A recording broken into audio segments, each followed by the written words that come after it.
Primeiro, não vou perguntar o que é parábola, porque a Claire deu uma aula inteirinha domingo passado sobre parábola. E a gente sabe que é uma forma que Jesus usou, vou resumir, né? Para dar algum ensinamento. Não era tão clara, né? Mas subentendia-se o que Jesus queria falar. Nós vamos deixar as nossas Bíblias abertas em Lucas 15. Eu não vou ler, porque durante o discorrer a gente vai lendo alguns versículos. Eu treinei com Eliezer. Eliezer, a parábola do filho pródigo. O que é pródigo, amor? Ele Ele sabe, mas não sabia falar o que era. Por quê? Porque a gente ouve tanto na igreja, desde criança, só que a gente não procura, né, saber a palavra. A gente entende, mas não sabe ali ao pé da letra o que é. Então, pródigo é aquele que dissipa seus bens, que gasta mais do que o necessário, é um gastador esbanjador. Eu me senti um pouco pródiga. Eu gosto de gastar, não sei se tem mais irmãos aqui, mas eu gosto. E também tem outra parte, outra conotação, ele ser liberal e generoso ao dar. Eu também me sinto pródiga aí, porque eu gosto, eu adoro dar presente, queria ser muito rica, porque eu amo dar presente. A satisfação não é de quem recebe, é minha quando eu dou. E eu sei que tem vários irmãos aqui assim. Outra palavrinha que aparece no nosso texto, que a gente costuma achar que, eu sei o que é, mas a gente não sabe direito. Cevado, bezerro cevado. É um bezerro que ele era alimentado diferentemente dos outros. Ele era nutrido com alimentos e cuidados especiais. Então, ele era preparado para uma ocasião muito especial, né? Ele era só para uma finalidade muito específica, de grande valor para as pessoas que estariam nessa festa. Vamos falar um pouquinho sobre o lugar do nosso texto, né? Isso se passa... É um relato que Jesus está falando sobre os publicanos e pecadores que se aproximavam de Jesus para o ouvir. E quem estava lá para ficar cutucando Jesus? Os fariseus e escribas, né? Acusavam Jesus. Este recebe pecadores e come com eles. Quem tiver aí pode ler para mim Lucas 15, 1 e 2, os versos 1 e 2.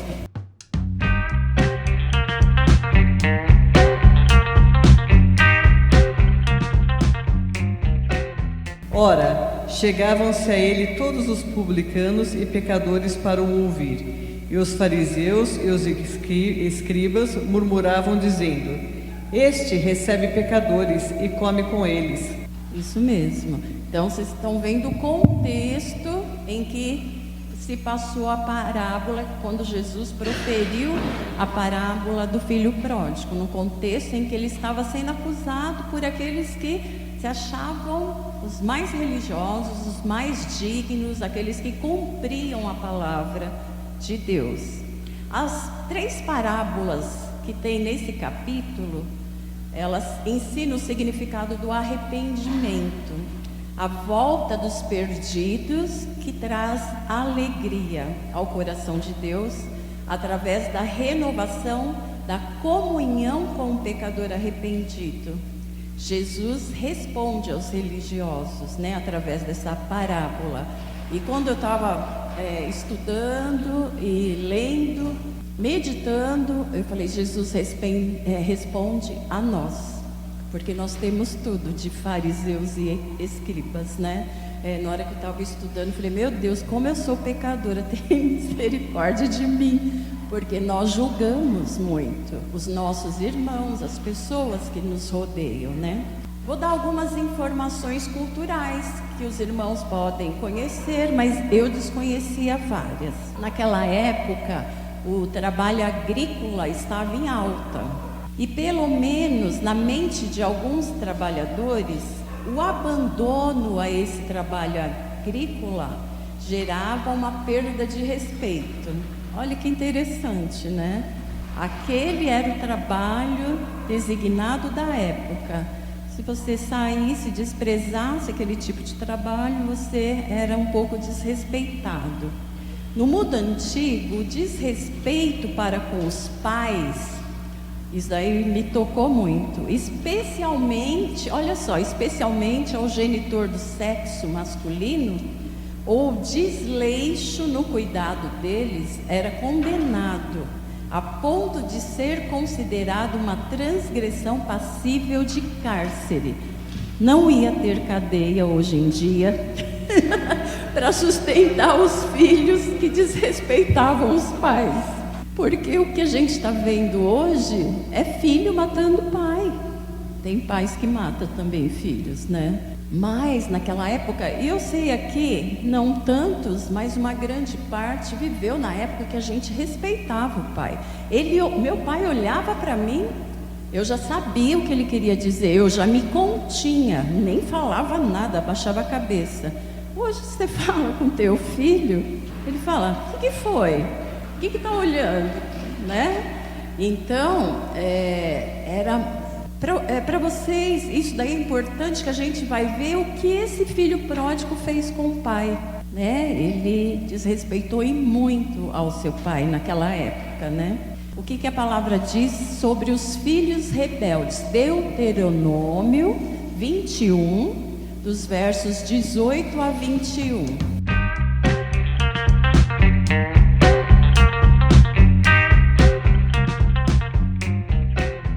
Se um homem tiver um filho obstinado e rebelde, que não obedeça ao seu pai nem à sua mãe, não os escuta quando o disciplinam, o pai e a mãe o levarão aos líderes da sua comunidade, à porta da cidade, e dirão aos líderes: esse nosso filho é obstinado e rebelde, não nos obedece, é devasso e vive bêbado. Então todos os homens da cidade o apedrejarão até a morte. Eliminem o mal do meio de vocês. Todo o Israel saberá disso e temerá. É forte, né, a palavra. Então, aqueles que desrespeitavam o pai deviam ser surrados, apedrejados. E, irmãos, é que a gente não conhece muito. Eu tive, sei lá se o prazer ou a desonra ou de saber que, eu não sei se os irmãos todos conhecem, existe o estatuto do idoso, que o filho é obrigado a cuidar do pai.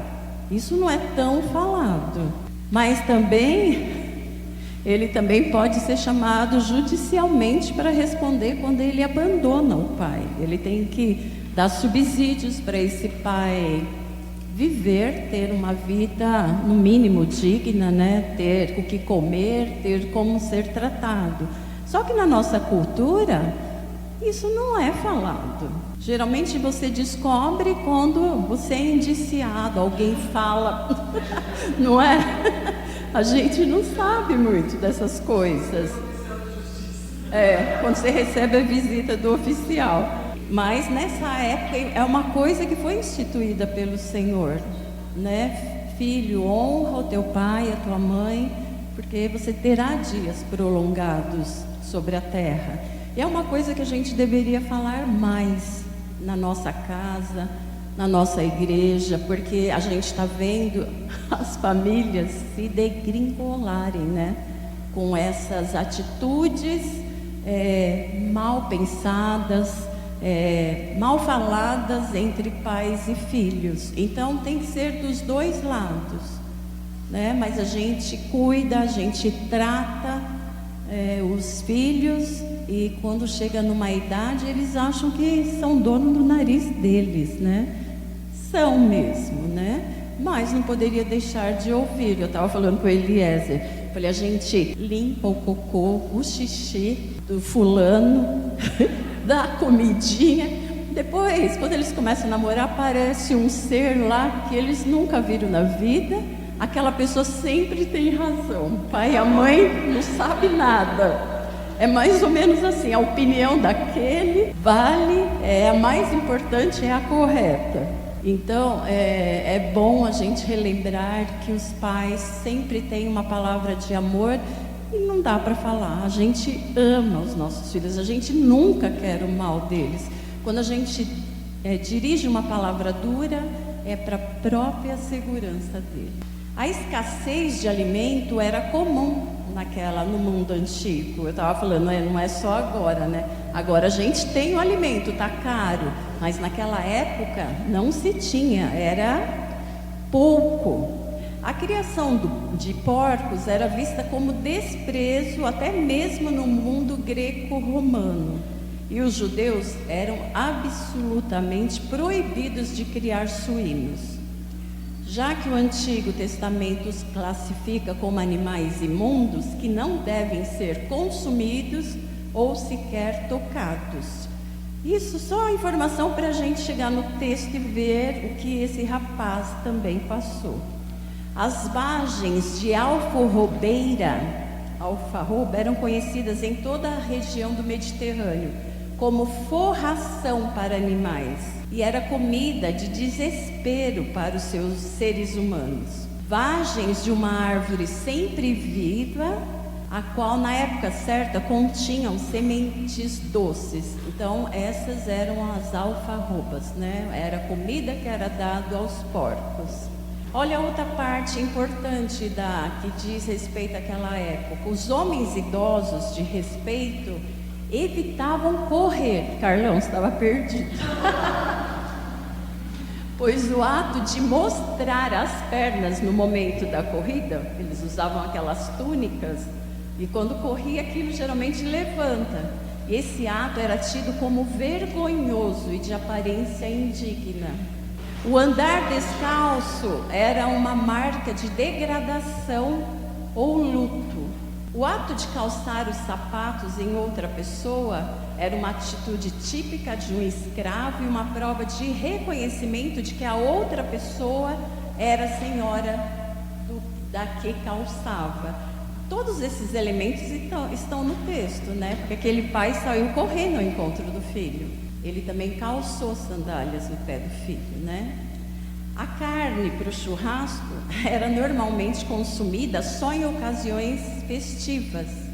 E as bodas reforçam o entusiasmo do pai com a volta do filho.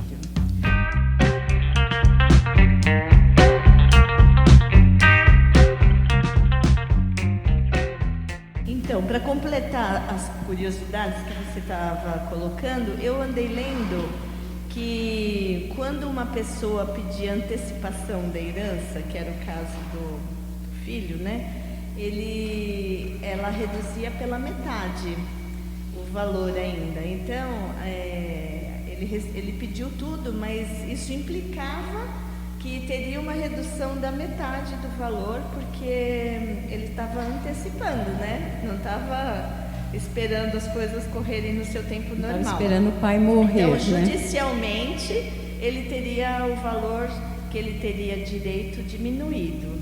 E também implicava... Não, acabou.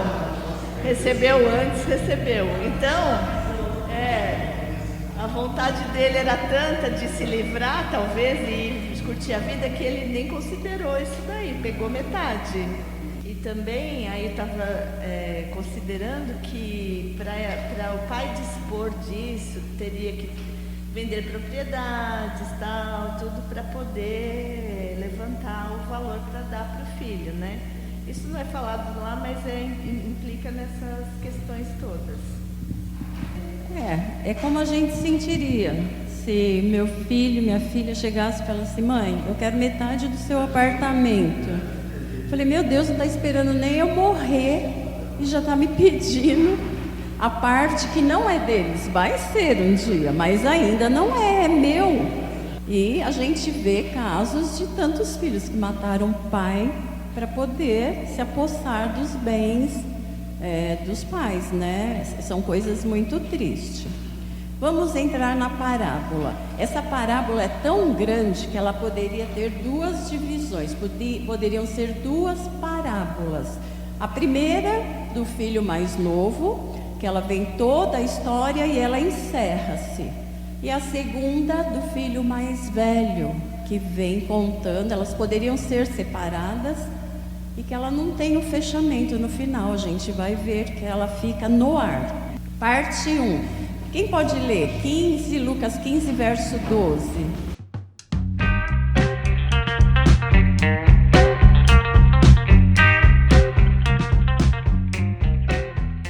O mais moço deles disse ao pai: Pai, dá-me a parte dos bens que me tocam. Repartiu-lhes, pois, os seus haveres. Você viu que na hora que ele repartiu, ele não deu só a parte do mais novo, ele deu a parte do mais velho também. Você viu, o texto fala: repartiu-lhes. O o pródigo mais novo pediu, mas ele repartiu, ele deu aos dois, ele fez a partilha para os dois. Isso, como eu acabei de falar, era um ato, em outras palavras, você falar: eu quero que você morra, eu quero minha parte agora e eu vou aproveitar. Na época, no ambiente do Oriente Médio, esperava-se que o pai punisse severamente o filho que agisse daquela forma. Olha, eu falava: vai se catar, vai trabalhar e consegue dinheiro para você. Eu trabalhei a vida inteira, agora quando eu consigo, você quer o meu? Mas aquele pai, ele não fez isso.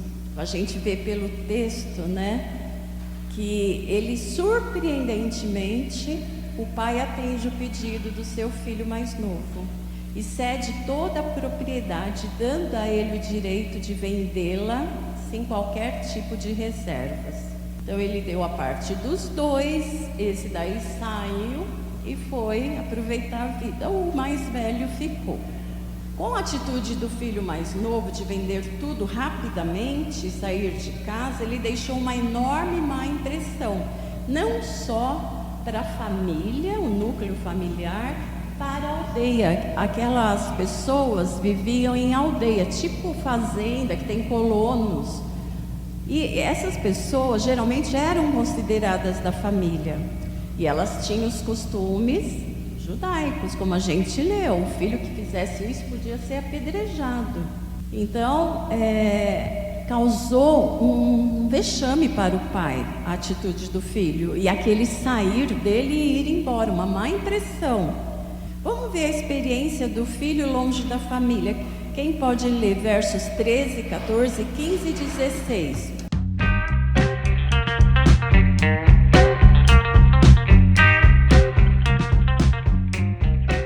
Passados não muitos dias, o filho mais moço, ajuntando tudo que era seu, partiu para uma terra distante e lá dissipou todos os seus bens, vivendo dissolutamente.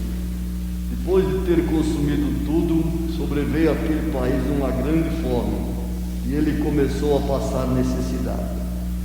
Então ele foi e se agregou a um dos cidadãos daquela terra, e este o mandou para os seus campos a guardar porcos.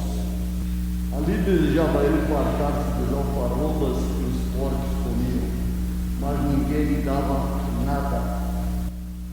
Isso, a gente vê a situação triste da experiência do filho longe de casa, Veio uma grande fome. Enquanto você tem dinheiro, gente, para tudo se dá um jeitinho, mas quando acaba, somem os amigos, somem os parentes. E isso aconteceu com esse rapaz. Quando acontecia a crise de fome de grande proporção, geralmente os famintos cercavam as casas ricas, implorando por algum trabalho para não morrer de fome. E deve ter acontecido isso com esse rapaz.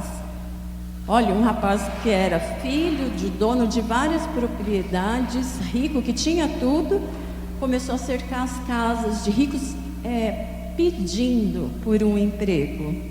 O que seria mais humilhante para os judeus do que cuidar de porcos? A gente já leu aqui que o judeu nem comia, nem podia ter porcos, porque era imundo.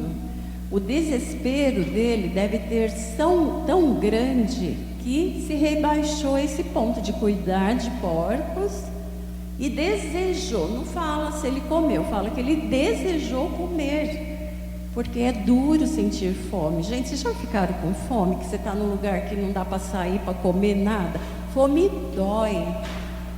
E daí nós vamos ver o primeiro arrependimento, a primeira parte que esse filho se arrependeu. Vamos, quem pode ler verso 17, 18 e 19?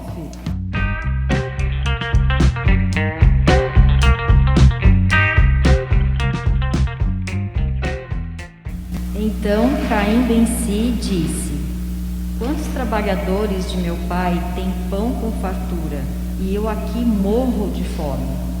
Levantar-me-ei e irei ter com meu pai, e lhe direi: Pai, pequei contra o céu e diante de ti. Já não sou digno de ser chamado teu filho.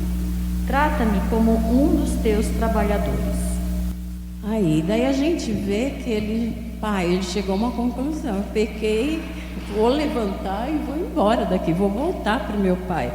Então, o primeiro arrependimento dele não foi aquele tão sincero, mas foi por necessidade, foi o arrependimento do estômago vazio.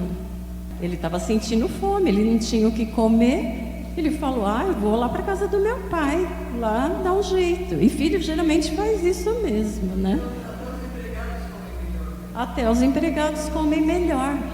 Mas então ele foi assim: eu estou com saudade do meu pai, eu quero estar com a minha família. Não, ele estava com o estômago vazio e isso estava doendo. E ele falou: vou embora.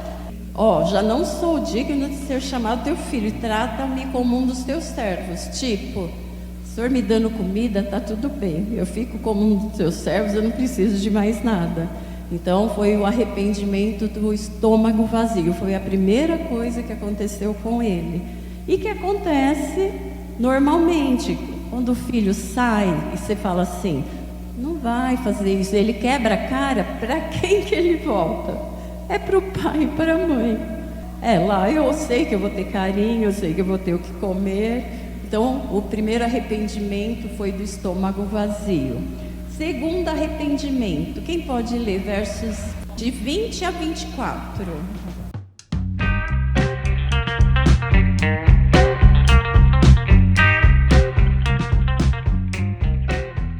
Levantando-se, foi para seu pai, e quando ainda estava longe, viu seu pai e se moveu de íntima compaixão, e correndo lançou-se-lhe ao pescoço e o beijou.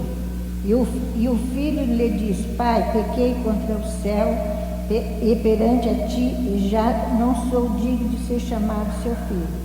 Mas o pai disse a seu servo: Trazei depressa o melhor vestido, e vesti-lo, e pondo-lhe um anel na mão e alpargatas aos pés. Então, com o discurso elaborado, ele conseguiu se salvar das obrigações com seu pai e seu irmão, mas teria que enfrentar outro desafio: a família, a aldeia dos trabalhadores, porque ele saiu de lá, ele deveria ter levado uma surra, né? Mas ele escapou.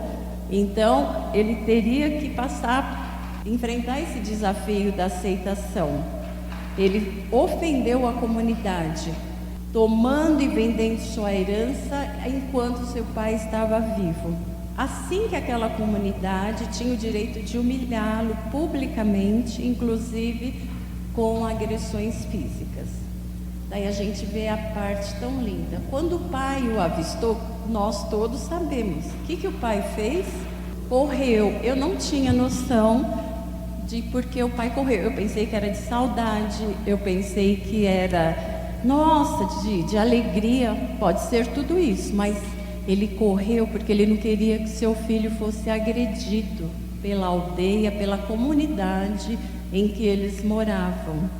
Eu achei tão interessante, falei: meu Deus, que graça maravilhosa, que a gente sabe que nosso Deus faz isso com a gente.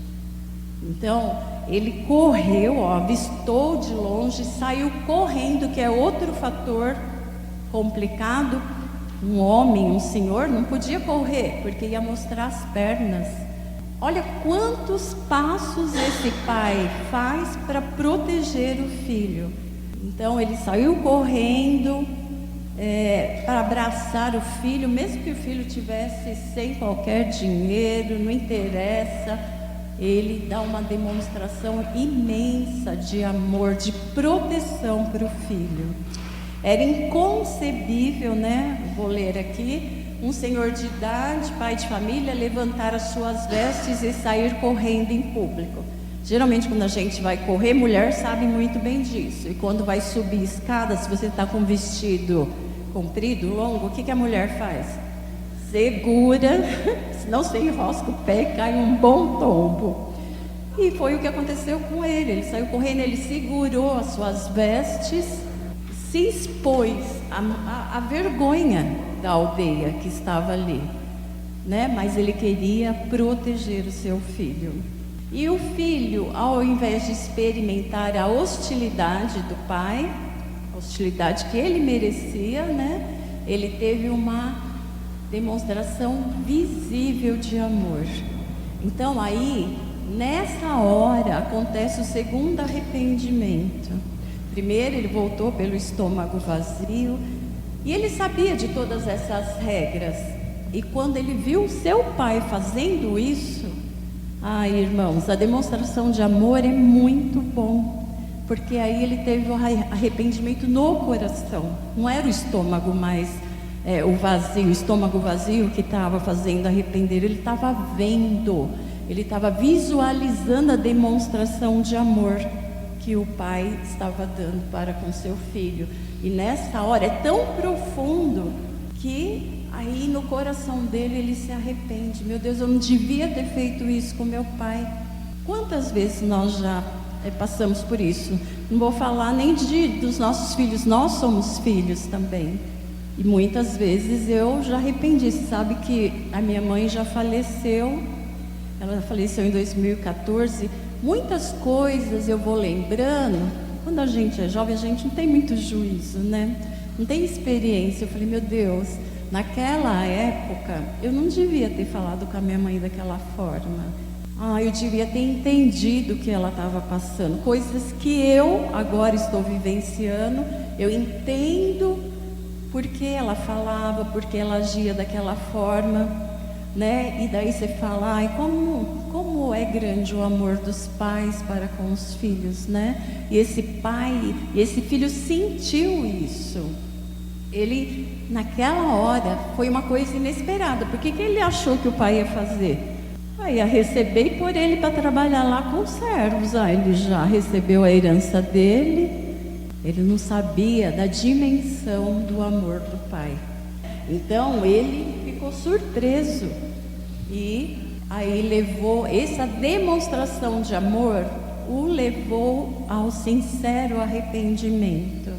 O pai pediu aos seus servos que o vestissem, como se faz com um rei. O anel no dedo significava que o filho merecia uma distinção especial. Tudo isso tinha valores diferentes, né?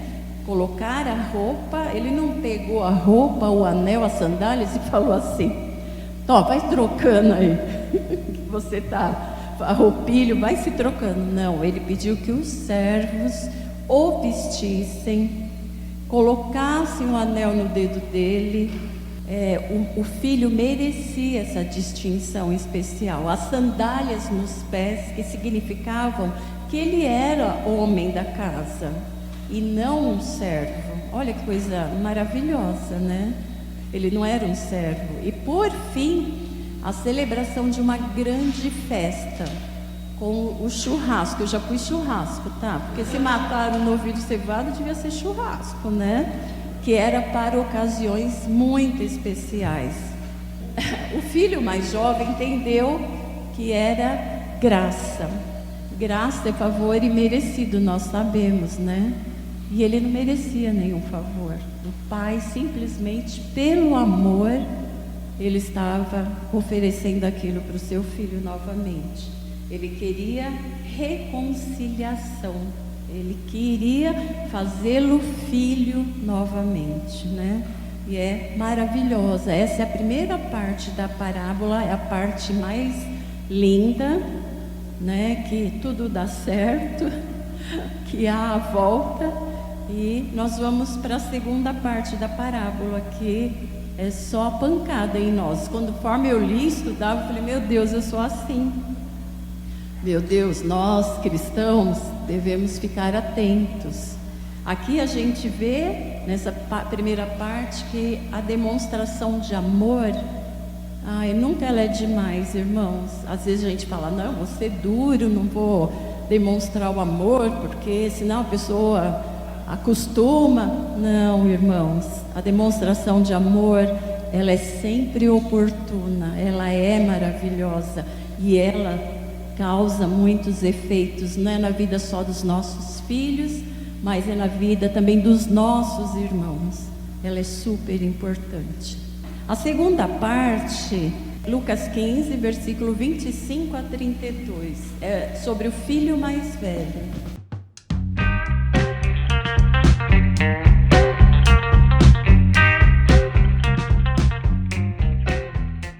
O filho mais novo, mais velho, estava no campo.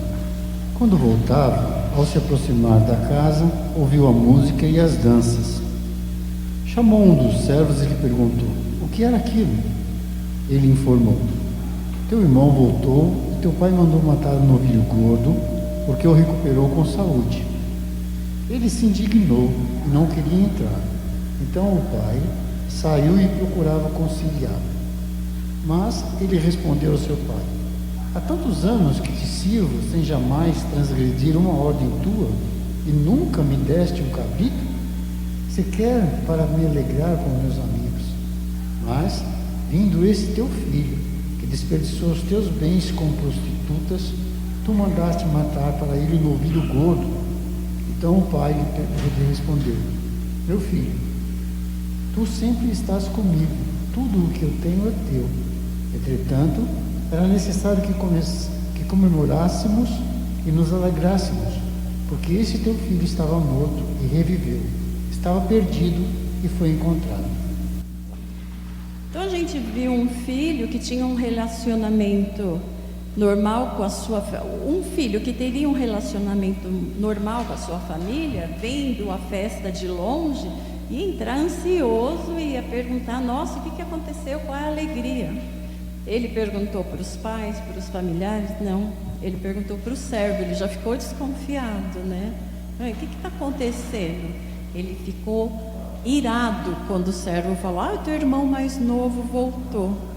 Ai, gente, nós somos tão assim.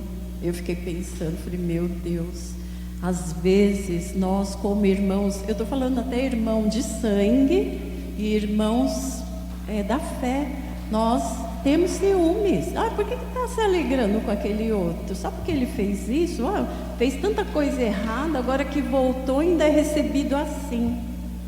Eu falei, ai meu Deus, como a gente é mal, como nós temos o coração egoísta, maldoso.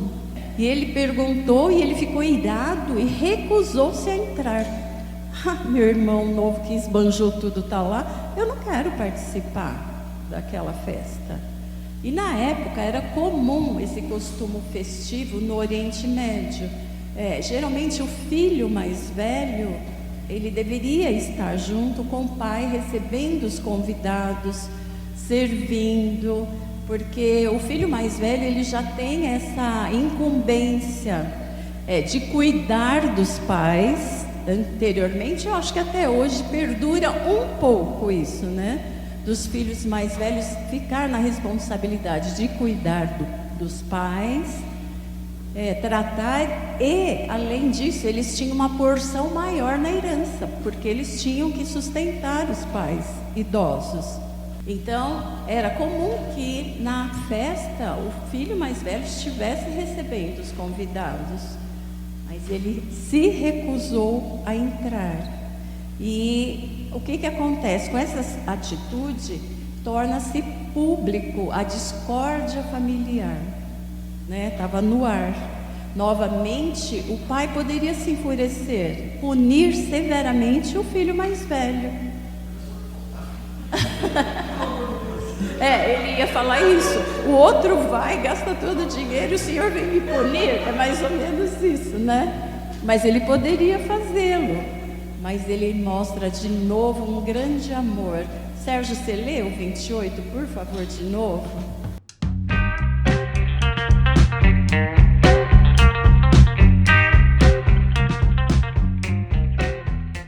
Ele se indignou e não queria entrar.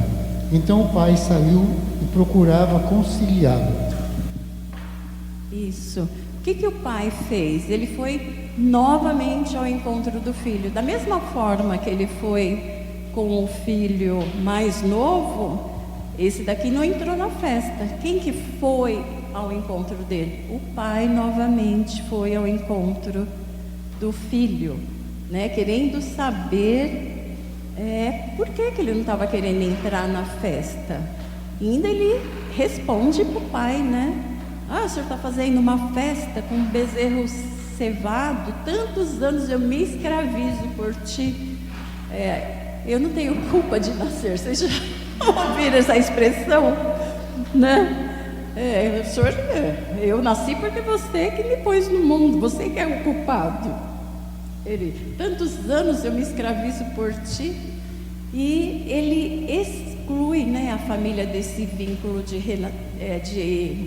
relacionamento, porque mais para frente a gente vê que ele fala: eu queria estar eu não tive nenhum cabrito para festejar com quem?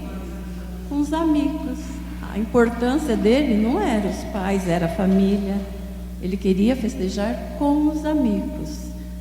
Então aí já mostra uma quebra de relacionamento, né, desse filho. Por mais que parecesse, a gente lembra agora dos escribas e fariseus, que ele estivesse fazendo tudo certinho, o coração dele não era de acordo com a palavra de Deus, né? Ele queria esbanjar lá com os amigos dele, ele queria dizer: eu estou cumprindo as regras, o Senhor tem que me abençoar, mas o Senhor vê o coração, né? Essa é a parte importante.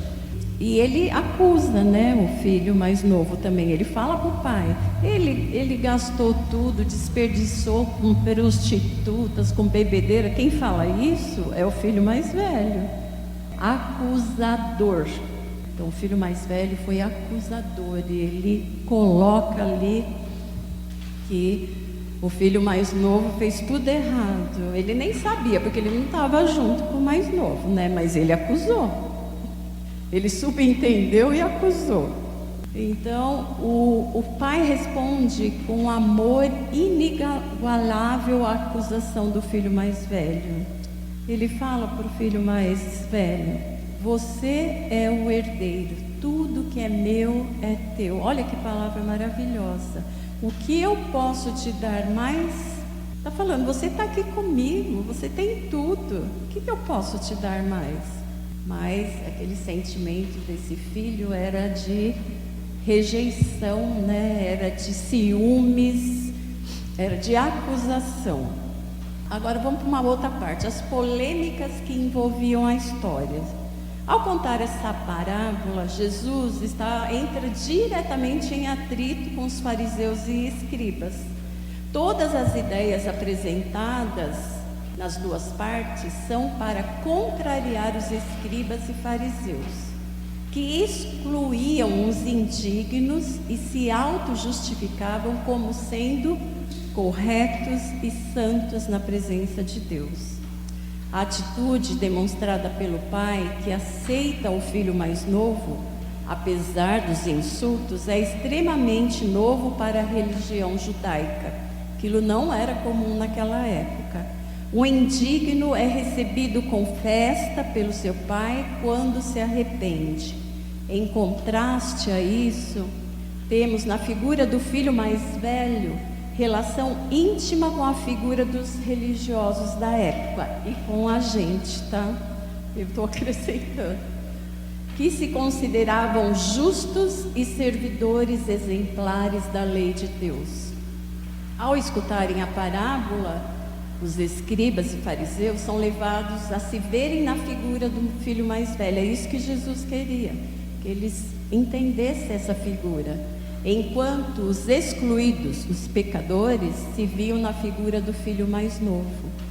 A parábola acaba e fica no ar um convite, que os ouvintes, os escribas e fariseus, e todos os que se julgavam dignos, se arrependam, aceitem a graça e entrem na festa, no banquete com todos, inclusive aqueles que eram pecadores. Mensagens teológicas do texto. A gente tem 4 mensagens, pelo menos 4, tem mais, mas eu peguei 4 mensagens teológicas que o texto nos deixa. Primeira, pecado. Obviamente que está longe do calor da família ou da comunidade, porém, aquela pessoa que está longe do calor da família e da comunidade pode enxergar antes e com mais precisão o seu pecado. A gente vê quando acontece isso, como aconteceu com o filho pródigo. Quando ele sentiu fome, ele percebeu que ele estava errado, que ele tinha feito um mau negócio em pedir, que ele tinha pisado na bola com o pai, porque ele não estava ali no convívio. Agora, já que aquele filho mais velho que está na comunidade, perto do pai, e segue à risca os seus mandamentos, é mais difícil de enxergar o seu estado pecaminoso. Ele se vê como justo, mas o coração está longe de agradar o pai. E eu vejo assim, irmãos, que a gente se encontra muito nisso. Nós estamos na comunidade. É uma coisa para nós nos avaliarmos, né? Como que a gente enxerga o outro? Como que a gente enxerga aquele que está longe da comunidade? A gente julga, a gente já condena? É uma coisa para a gente pensar, refletir e mudar, às vezes, de posição, de postura.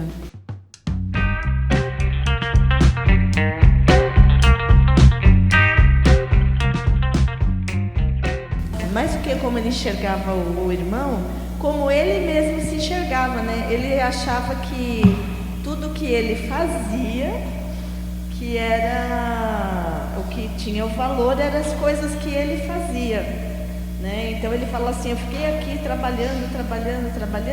Então, se a gente fizer uma analogia, seria que a pessoa acha que o que ela faz é que vai levar ela a merecer, por exemplo, a salvação, né? Por exemplo, né? Não porque Deus é misericordioso e você vê que na figura da parábola é o pai que sempre que vai aos filhos, né? Tanto de um como do outro.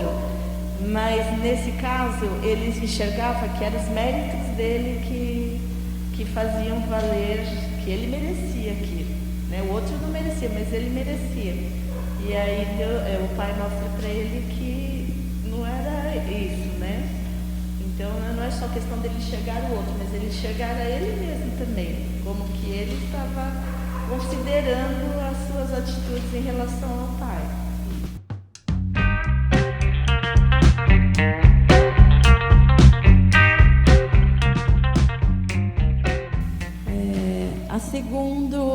O segundo recado teológico que a gente tem, o arrependimento. O arrependimento é tão difícil, né? Um é o arrependimento daquele que deseja salvar-se a si mesmo, e o outro é aquele que sabe que não pode salvar-se. Como você acabou de falar, o mais velho, ele achava que ele salvava-se a si mesmo. Por quê? Porque ele cumpria com as obrigações de filho. Ele estava lá na fazenda do pai, ele trabalhava, estava junto da família.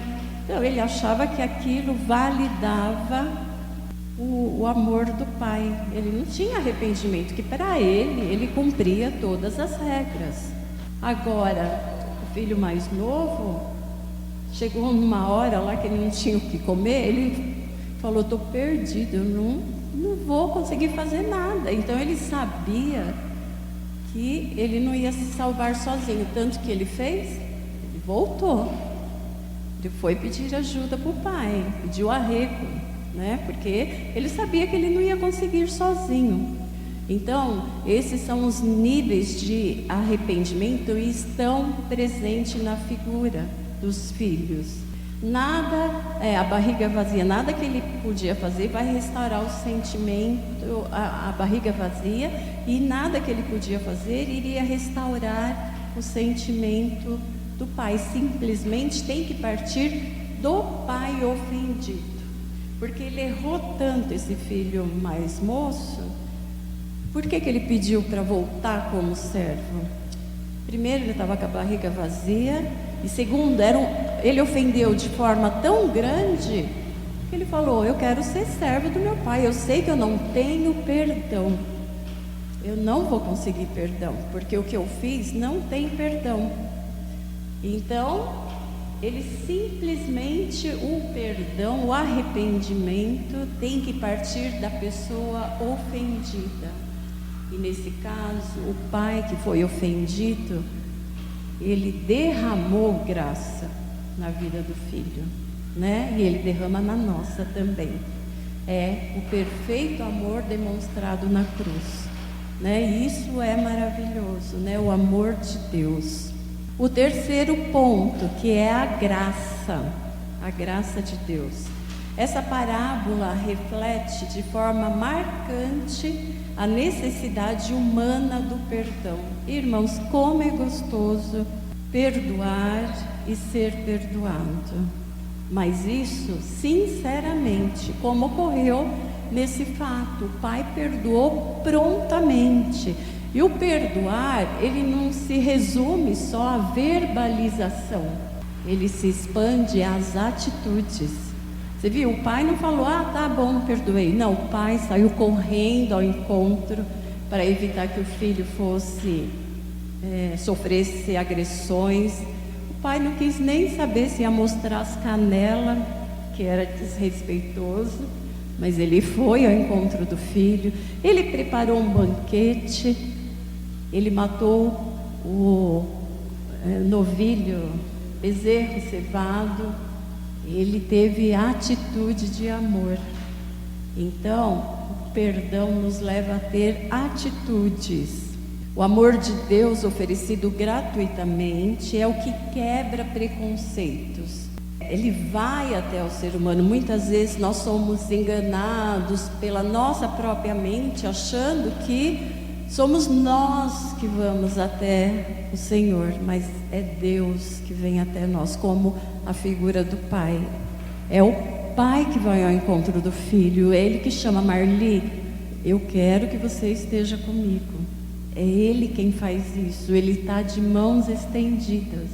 E isso é muito importante salientar no nosso texto, é a graça de Deus. Eu não fiz nada para merecer. O filho não merecia nada, nenhum dos dois, né, irmãos? Os dois foram indisciplinados, mas o pai gratuitamente ofereceu o seu amor. Isso nos desafia a ter um amor incondicional e aceitarmos em nossa sociedade, daí vai além do nosso corpo em Paulo Silas, aqueles que achamos ser pecadores, pois a graça é de Deus e não nossa. Eu achei muito importante isso. Ele dá a quem Ele quiser essa graça. Não é a quem nós escolhemos, não é a quem nós julgamos. E a graça de Deus é maravilhosa, foi demonstrada por nós naquela cruz. E por que às vezes a gente nega essa graça aos nossos irmãos, aos excluídos da sociedade? Isso não quer dizer que nós devemos aceitar o pecado que essas pessoas cometem, as atitudes que elas têm, que são erradas perante a palavra de Deus.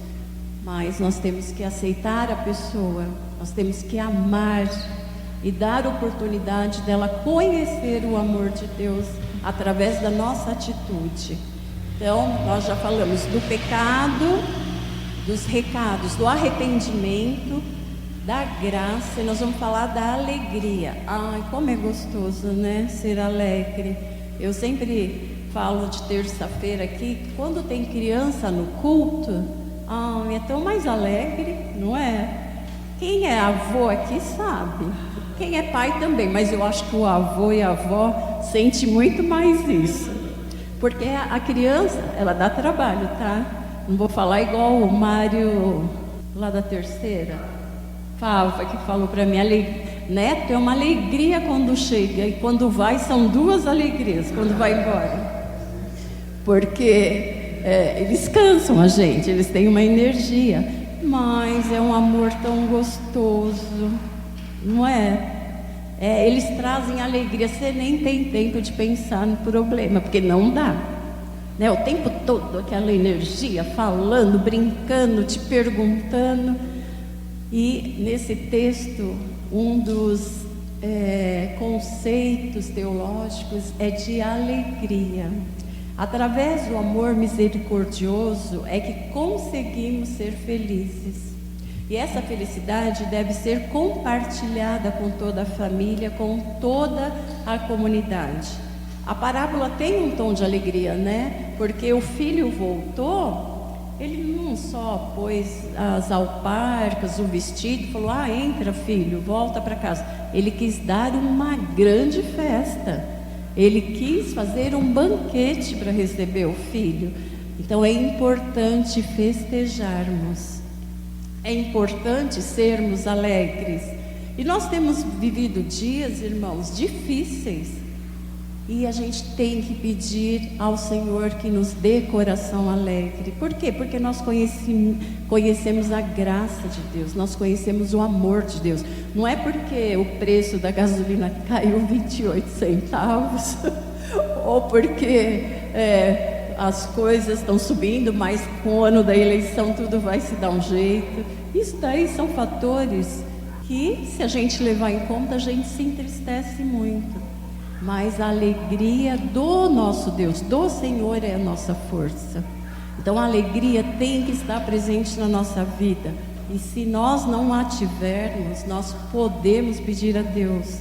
Eu amo aquele Salmo 118, acho que é 25, verso, que fala: este é o dia que o Senhor fez, regozijemo-nos e alegremo-nos nele. É o dia que o Senhor está te dando, está me dando. Então vamos nos alegrar nele. Eu não sei se a gente vai estar aqui amanhã. Então esse é um conceito do texto. O pai quis imediatamente alegrar-se com seu filho, com a família, com seus servos. Às vezes os cristãos não são pessoas alegres. Eles têm a fé como algo já conquistado, e se esquecem de que receberam, ou pior ainda, tal qual ocorreu com o filho mais velho, que ouviu a música, mas decidiu não se aproximar. Eles também ficam desconfiados da alegria. Eu não quero me alegrar com meu irmão. Às vezes nós cristãos temos isso, e até tem igreja aí que o cristão tem que ser sério, não pode participar. Às vezes tem no trabalho uma festinha, não posso participar porque eu sou cristão. Gente, não, né? A gente tem que estar com a comunidade. Não é você se contaminar, não é você pecar, mas é aceitar e mostrar que você tem a alegria do Senhor no coração, né? Então é um marco muito importante. Vamos pensar nisso no nosso dia. Para nós hoje, como que a gente pode ver esse texto? Como igreja, nos vemos na figura do filho mais velho. É isso que eu senti quando eu estava estudando. Eu me vi na figura do filho mais velho muitas vezes. Às vezes me considero a certinha, né? Que faz as coisas, que está na igreja, e a gente olha meio torto para aqueles que estão excluídos, né? Que estão lá vivendo os devaneios. E às vezes a gente nem tem compaixão para com essas pessoas. E a palavra de Deus diz que nós devemos sentir compaixão para com elas. Não deixar essa ideia de que eles são impuros, não podem chegar no nosso meio. Não, a nossa missão é trazê-los para junto de nós. Mas a verdadeira igreja de Cristo deve sempre ir com a graça de Deus ao encontro dos perdidos, acolhendo-os com alegria. Tem um hino que a gente faz tempo não canta. Ó, que belos hinos hoje lá no céu. O filho arrependido, ao lar voltou, não lembro mais, gente. E isso é muito importante. Quando uma pessoa vem para o nosso convívio, nós devemos nos alegrar, nós devemos jubilar, matar o bezerro cevado e estar junto com eles. Temos que amar incondicionalmente aqueles que são pecadores, pois novamente eu vou repetir, a graça é de Deus, não é nossa. Nós temos o hábito de, a Claire tudo bem, tá salva, agora a Cleuzinha, essa daí não tem jeito. Vocês já falaram, aquela pessoa não tem jeito. Ô, tadinha da Cleuzinha, né? Então, a gente tem que deixar esse preconceito. A gente deve amar como Deus amou. Não aceitar e tentar mostrar a verdade que a palavra de Deus nos diz. Não sou eu, Rosane, não é a Marli, não é a Márcia que pensa assim. É a palavra de Deus que diz que você está no caminho errado. Mas vamos mudar essa história, né? Vamos orar para que Deus nos dê sabedoria quanto a isso. Como nós vimos nas parábolas, ela tem tons muito fortes de caráter missionário também. Se Deus recebe os pecadores de forma tão pronta, então essa mensagem precisa ser compartilhada. E as pessoas precisam ser convidadas para retornarem à sua casa e viverem em comunhão. Então fica aqui uma dica que nós devemos falar desse amor, dessa graça maravilhosa de Jesus. E nós não devemos nos calar, nós devemos festejar, fazer um banquete para festejar o retorno.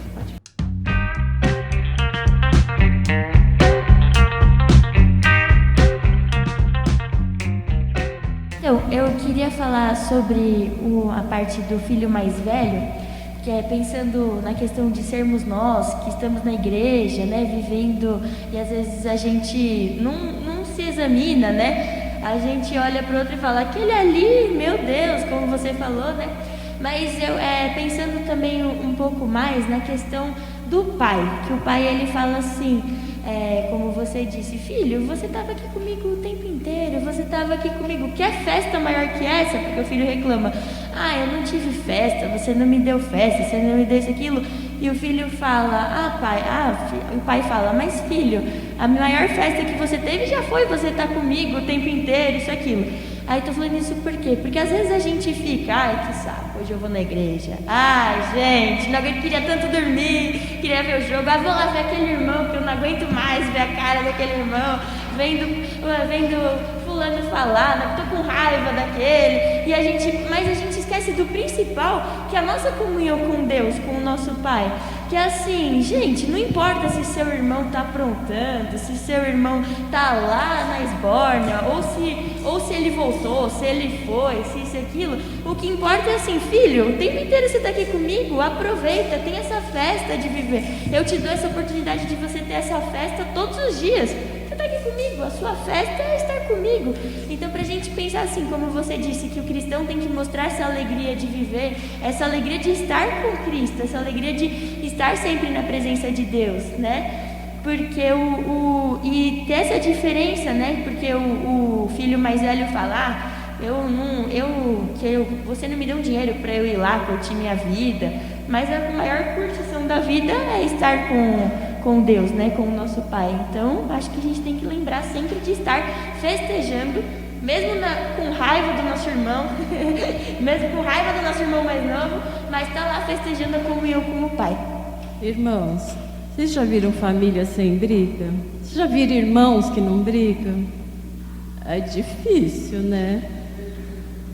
Complicado. Nós estamos aqui na família da fé, como a Aline falou. Tem hora que você fica, tem que aguentar fulano. Ou muitas vezes, de terça-feira, às vezes, não dá vontade de sair de casa para vir na reunião de oração.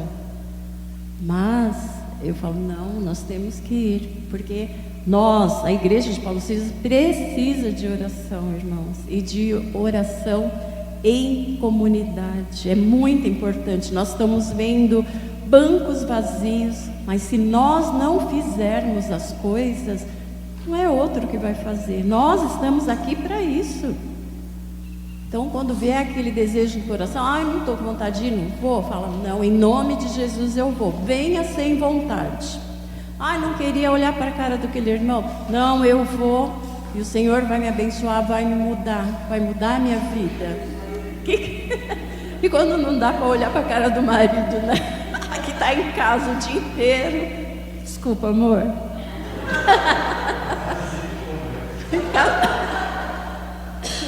Né? A gente convive, irmãos. Isso é convivência, isso é família, né? Família, né? Papai, mamãe e titia. Então, deixemos de lado as diferenças e reatemos os relacionamentos. Entendamos o que é graça de Deus e entremos na festa do amor. Essa é a mensagem que queria compartilhar com os irmãos nesta manhã. Entremos na festa do amor. Vamos partilhar do bezerro cevado, do churrasco. Vamos nos alegrar. Vamos reatar os nossos relacionamentos. Não dê lugar ao diabo. Isso é muito importante, porque ele anda ao nosso redor. Não deixa ele fazer historinha na sua mente, mas que ele fique longe, que seja a graça do Senhor que inunde o nosso coração e o nosso ser. Deus abençoe os irmãos. Eu gostaria de pode orar? Você quer falar, Cléber? Pode?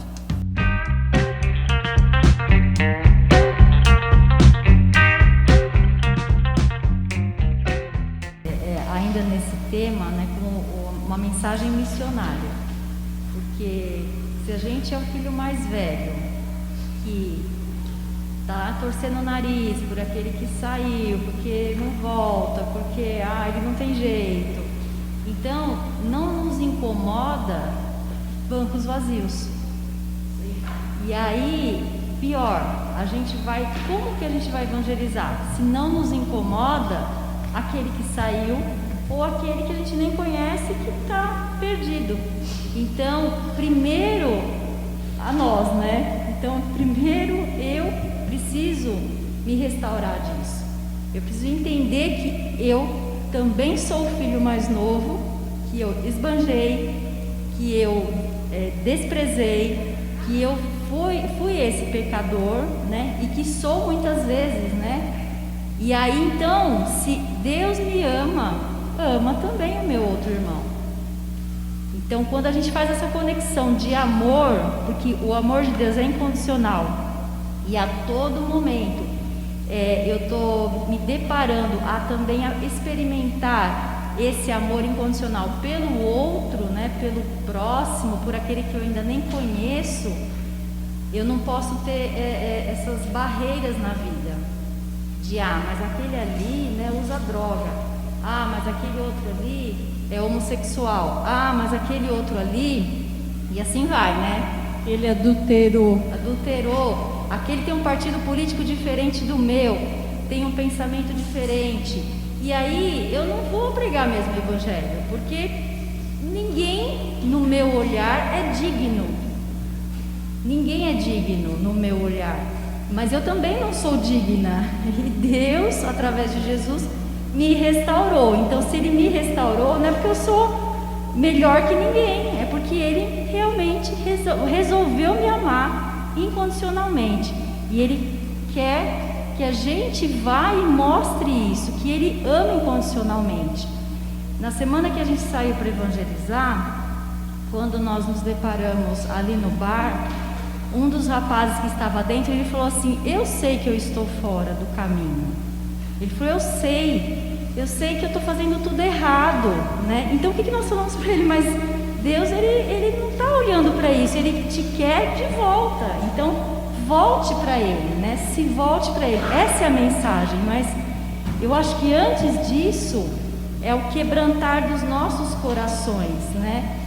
E cada um de nós, né, de acordo com o que Deus vai falando no nosso coração, que a gente se quebrante para amar, porque na minha visão, talvez essa seja a parte mais difícil, entender que o outro é amado da mesma forma que eu fui e que eu sou amada por Deus.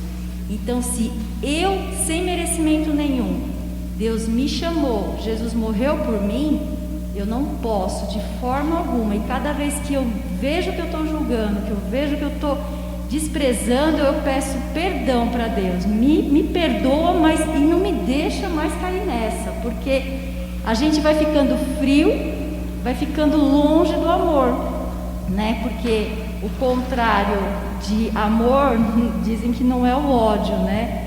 Mas sim a falta de simpatia, né? Você despreza, você simplesmente não sente nada pela pessoa, né? Pronto, nem me importo. E é isso que com certeza Deus não quer, né? Nem daquele que está perdido, nem de nós que fomos resgatados. Porque se a gente agir desse jeito, a gente também está perdido, né? Não estaria discutindo esse tipo de situação. Então, essa é a minha colocação. Todos precisamos da graça misericordiosa do nosso Deus. Todos somos carentes, todos somos pecadores, e a graça é oferecida a todos, porque a graça é de Deus, não é nossa. Nós não temos a condição. Nós estamos aqui para quê? Para anunciar essa graça maravilhosa. Irmãos, e dentro disso eu gostaria de fazer um desafio para todos que aqui estão. Quem puder vir de terça-feira à reunião de oração, venha, não deixe, não se impeça. Nós, como Igreja Paulo Sila, nós estamos precisando de oração. Como que a gente quer que a nossa igreja cresça? Nós precisamos de oração, irmãos. É importante a oração na sua casa? É importante. Mas é importante estar em comunidade orando. Vamos pensar nisso. Nós precisamos fazer alguma coisa. Nós estamos aqui para isso. Como a Clara acabou de falar, temos que nos consertar. Como que a gente vai atrair alguém se a gente não está bem? Nós precisamos disso. Vamos orar por isso. Eu conto com os irmãos. Vou pedir para a Marli orar por nós, encerrando essa parte. Depois acho que já pode passar para o portão. Senhor Deus, eterno Pai, obrigada, Senhor, porque Sua graça nos alcança, Pai. Obrigada por ter inspirado a Rosane, Senhor, a transmitir de uma maneira didática, Senhor, essa mensagem, Senhor, do Senhor Jesus, ó Pai. Que nós possamos, Senhor, quebrar os nossos corações, Senhor, dessa casca de autoconhecimento, de autossuficiência, Senhor, onde nos achamos melhores porque estamos aqui seguindo as Suas regras, Senhor, e andando de acordo com a Tua palavra, Pai. Pecadores somos nós, ó Pai, e não podemos julgar ao nosso próximo, Senhor. Senhor, transforma o nosso coração, Senhor, de uma maneira tão grande, ó Pai, que as pessoas começam a enxergar Cristo em nós, ó Pai. Que nós possamos, Senhor, levar a Sua palavra, Senhor, sem peso, Senhor, sem julgamento, ó Pai, sem olhares tortos, ó Pai. Senhor, nos ajuda, Senhor, até para deixar de pecar precisamos de Ti, ó Pai. E o julgamento é um pecado tão pesado, Senhor, que como a Claire mesmo disse, Senhor, vai fechando o nosso coração, Senhor, criando uma casca, Senhor, onde começamos a ficar insensíveis, ó Pai, à dor do nosso próximo, ao sofrimento do nosso próximo, ao pecado do nosso próximo, ó Pai, que não nos cabe em nenhum momento julgar, Senhor, só a Ti, ó Pai. Senhor, transforma as nossas realidades de tal maneira, Senhor, que essa palavra de hoje não saia vazia, Pai. Que cada um de nós, Senhor, seja inspirado pelo Espírito Santo, Pai, para levar esse conhecimento aos nossos lares, às nossas famílias, aos colegas de trabalho, de escola, Senhor, de um banco de praça, de uma corrida, de uma academia, Pai. Toca-nos, toca as pessoas que o Senhor quer que seja tocada, Pai. Em nome e por amor de Cristo Jesus, Senhor. Amém, ó Pai.